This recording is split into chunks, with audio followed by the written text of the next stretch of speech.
Si vous traitez quelqu'un comme une célébrité, il y a de fortes chances qu'il vous traite comme un fan. Mais la clé, c'est de comprendre cette dynamique de pouvoir.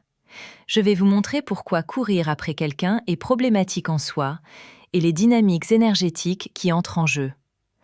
Courir après quelqu'un est problématique à chaque fois que nous courons après quelqu'un. Je vais vous montrer exactement quoi faire à la place, car en inversant cette dynamique, le pouvoir joue en votre faveur.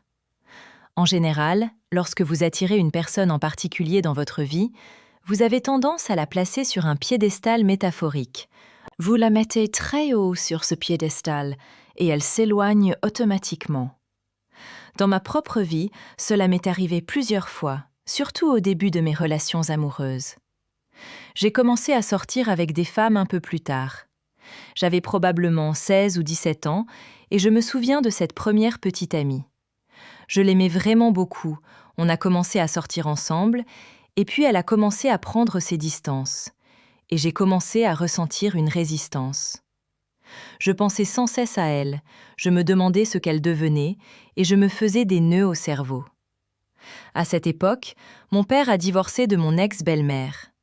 Pour ceux qui ne connaissent pas mon histoire, ma mère était violente émotionnellement, physiquement et mentalement, et très contrôlante. Mon frère et moi n'avions pas le droit d'avoir des amis avant ça. Du coup, quand mon père a divorcé, à 15-16 ans, mon frère et moi avons le droit d'avoir des amis, et même de sortir ensemble. J'avais une de mes premières petites amies, et c'était comme un tout nouveau monde. Et en même temps, j'ai commencé à l'idéaliser et à la poursuivre en espérant qu'elle revienne. Pour moi, il m'aimait et me valorisait. Ensuite, j'ai commencé à me rendre compte que je me liais d'amitié avec un nouveau groupe au sein du lycée. Il y avait donc un nouveau groupe avec lequel j'ai commencé à passer du temps. En même temps, il y avait quelques filles dans ce groupe qui m'appréciaient, ainsi que mon frère. Nous étions surnommés les Doughty Bros. Alors, dès que cela a commencé, mon attention s'est portée sur les Doughty Bros. Je me suis éloignée de celle que je poursuivais et tout à coup, elle a senti cette énergie négative, le fait que je ne lui accordais plus d'attention et que ni elle ni moi ne la poursuivions. Je me souviens qu'à ce moment-là, elle a recommencé à s'intéresser à moi. C'était comme si elle avait ressenti cette énergie négative. Et puis, je me souviens qu'elle m'appelait pendant 2 ou 3 semaines, mais je n'étais plus aussi intéressée parce que j'avais maintenant tout un nouveau groupe d'amis et j'ai réalisé qu'il y avait beaucoup plus d'opportunités que de mettre cette personne sur un piédestal. Pendant 2 ou 3 semaines, son entourage m'appelait sans cesse, puis finalement, c'était comme si on avait compris le message. Compris le message. Cependant, ce qui a changé, c'est ma propre énergie. Une fois que mon énergie a changé, tout a commencé à changer. Ce qui a changé, c'est mon énergie.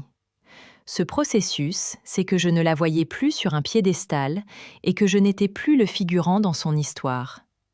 Quand il s'agit d'attirer l'amour dans nos vies, si nous mettons quelqu'un sur un piédestal, ce que nous faisons, c'est que nous les séparons vibratoirement de nous. On dit « je te veux »,« je te veux ».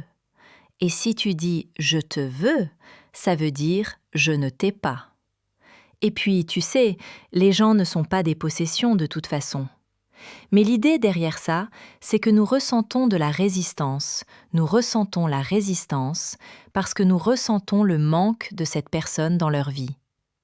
Maintenant, réfléchissez aussi au cadre de cette perspective quand on l'aborde du point de vue de « je te veux, mais il me manque cet amour et je ne te voudrais pas dans ma vie, parce que je peux alors m'aimer davantage ». C'est vibratoirement ce que nous disons, sans même le savoir. Ce que nous faisons, c'est externaliser notre propre bonheur. De plus, nous essayons d'être le figurant dans leur propre film. Imaginez cette dynamique de danse énergétique ici. Je te veux vraiment, vraiment, je te poursuis. Si seulement je pouvais t'avoir dans ma vie, je me sentirais si bien, si complète, si entière. Viens à moi, s'il te plaît. Et si je disais « Regarderais-tu cette vidéo et l'aimerais-tu ? Aimerais-tu cette vidéo, s'il te plaît ? J'apprécierais vraiment que vous aimiez cette vidéo. Ça me fait tellement plaisir. Vous voyez cette énergie? Vous voyez cette dynamique? L'essentiel, c'est que lorsque vous faites ça, lorsque vous mettez une personne en particulier sur un piédestal, vous essayez d'être une simple apparition dans son film. Et tant que vous ne deviendrez pas la star de votre propre film, cette personne que vous considérez comme la star ne vous trouvera pas à votre place. Devenez la star de votre film. Vous êtes attirant, tout comme la citation au début de cette vidéo. Si vous traitez quelqu'un comme une célébrité, il vous traitera de la même manière. N'oubliez pas de vous abonner à la chaîne.